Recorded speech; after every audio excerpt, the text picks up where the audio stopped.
ఇక్కడ చదవబడినటువంటి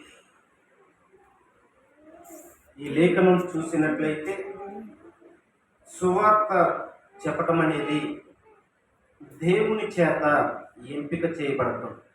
ఏమిటి? దేవుని చేత ఎంపిక చేయబడటం. దేవుడు ప్రతి ఒక్క హృదయమును పరిశీలన చేయవాడు. దేవుడు ఏం చేస్తాడు? ప్రతి ఒక్క హృదయమును పరిశీలన చేసి అందులో అర్హత కలిగి యోగ్యత ఎవరికైతే ఉందో వానికే దేవుడు సువార్తను చెప్పటానికి పాత్రునిగా చేస్తాడు. హల్లెలూయా.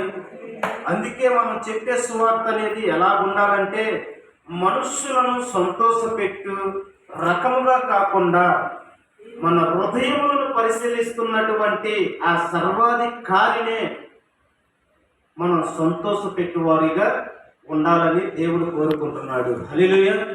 అవునా కాదా? సువార్త అనేది చాలా విలువైనది.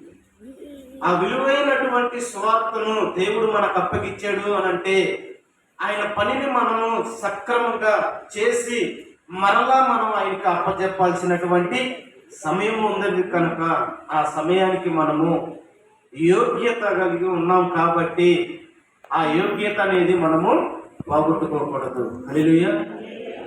ఇది ఎందుకు చెబుతున్నానంటే చాలా చోట్ల సువార్త అనేది జనాలను సంతోషపరిచే విధముగా జరుగునున్నది కాదా? ఎందుకు జనాలను సంతోషపరచటం? దేనికి? దేవుడు ఈ పరిశుద్ధ గ్రంథాన్ని ఎందుకు ఇచ్చాడు? ఈ పరిశుద్ధ గ్రంథానికి ఈ మానవాళి భూమి మీద ఉన్నటువంటి ప్రతి ఒక్కరు కూడా లోబడాలి.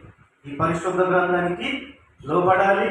ప్రతి ఒక్కరు కూడా దాన్ని ధ్యానించుకోవాలి అని చెప్పి దేవుడు ఈ సృష్టిని చేసి ఈ గ్రంథాన్ని మనకిస్తే ఈ గ్రంథంలో ఉన్నటువంటి వాక్కును పక్కన పెట్టి మనుషులను సంతోషపెట్టువారిగా మనము ఉన్నాము. ఎందుకు మనం సంతోష పెట్టాలి? మనుషులు